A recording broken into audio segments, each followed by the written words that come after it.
There's a photograph that used to hang in nearly every small-town diner in America.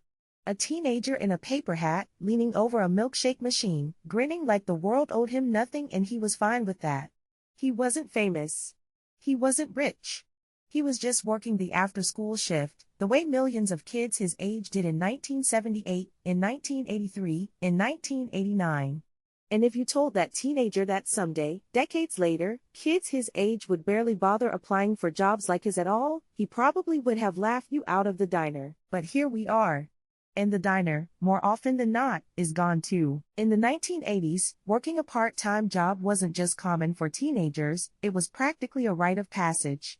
Grocery stores, movie theaters, ice cream parlors, gas stations, they were staffed by an army of 16 and 17-year-olds trading a few afternoons a week for a paycheck, a little independence, and bragging rights among their friends. By some estimates, more than half of American teenagers held a job during the summer months back then. Walk into any mall in 1986 and you'd find teens folding sweaters, running registers, scooping popcorn, stocking shelves. It was simply what you did. It was expected, almost assumed, the way learning to drive was expected, the way going to prom was expected. Fast forward to today, and that number has fallen dramatically. Teen labor force participation has dropped by nearly half since those days. Fewer kids are bagging groceries. Fewer are flipping burgers.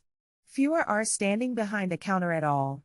And it raises a quiet, nagging question that a lot of parents and grandparents find themselves asking. Why don't today's teens want to work like we did? The easy answer, the one you'll hear muttered at family dinners, is that kids today are lazy, that they've been coddled, that screens have softened them. But that answer, however satisfying it might feel, doesn't hold up particularly well once you start pulling back the layers. The truth is stranger, more complicated, and honestly, a little sadder than simple laziness.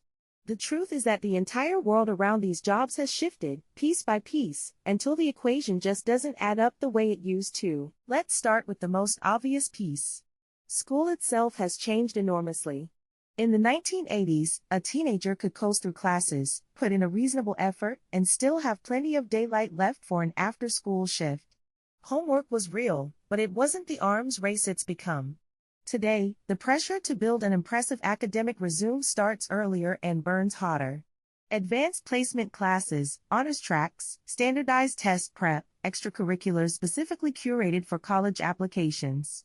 A modern teenager isn't just going to school, they're often managing something closer to a part-time career in achievement, one that colleges will scrutinize line by line. There simply isn't the same open afternoon that a diner shift used to fill, and that leads into the second big shift, one that's easy to overlook because it happens so gradually. The entire path to adulthood has been stretched out and reorganized.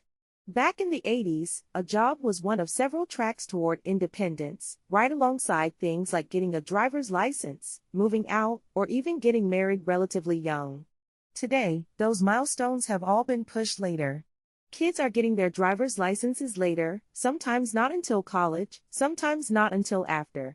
And if you don't have a license, you don't have easy transportation to a job 3 towns over that only pays minimum wage.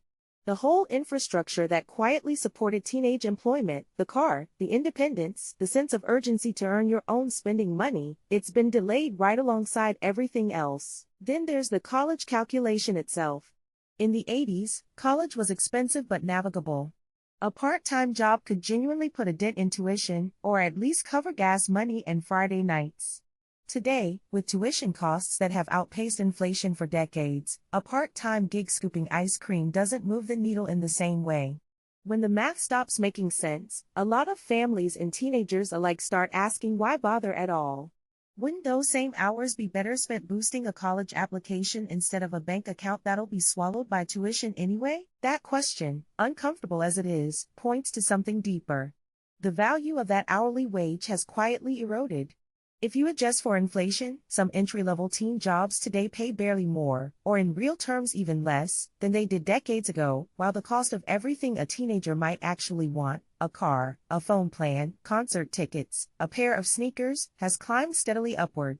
The math that used to work, put in 20 hours a week, walk away with real spending money, doesn't balance the same way it once did.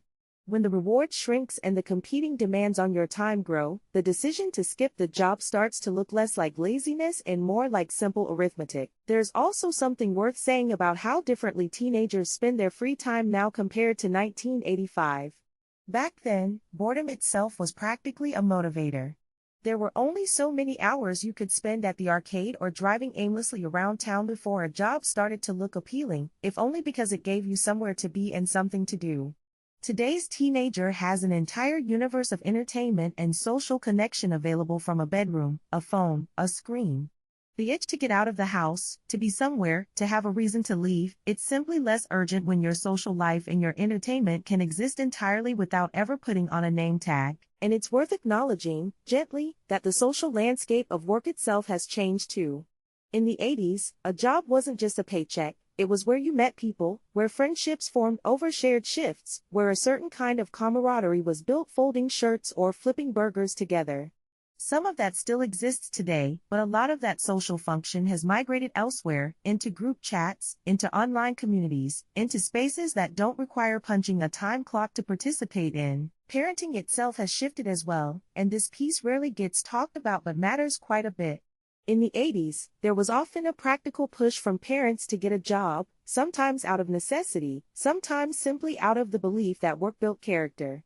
Today, many parents, often working demanding jobs themselves, have shifted their focus toward supporting their teenagers' academic and extracurricular success instead, sometimes even covering the very expenses a job used to cover. If the car insurance is paid, if the phone bill is covered, if the spending money simply appears without having to be earned, the motivation to seek out a job weakens considerably, not because the teenager is lazy, but because the underlying incentive quietly disappeared. There's also a more structural piece to this story, one about the jobs themselves. Many of the entry-level positions that used to belong almost exclusively to teenagers, the counter jobs, the retail positions, the seasonal gigs, have increasingly been filled by adults. In the aftermath of economic shifts over the past few decades, more adults, sometimes working multiple jobs to make ends meet, have moved into positions that once were considered starter jobs for 16-year-olds. Employers, understandably, often prefer the reliability of an adult employee who can work more hours and doesn't need a parent to drive them to their shift.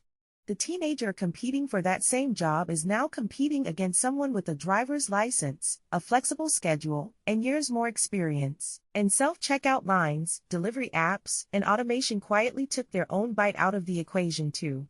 The cashier job, the bagging job, the entry-level positions that used to be a teenager's first taste of the working world, some of those roles simply don't exist in the numbers they once did.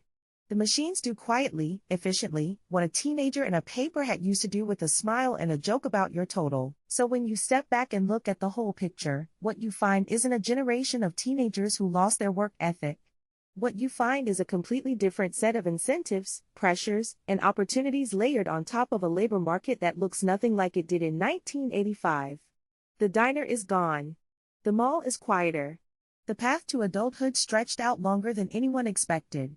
And the reasons a 16-year-old used to want that job, the independence, the spending money, the social life, the sense of purpose, many of those needs are now being met somewhere else entirely, or aren't being met at all in quite the same urgent way. It's tempting to romanticize the 80s teenager behind the counter, and there's nothing wrong with the little nostalgia for that image, the paper hat, the milkshake machine, the easy grin.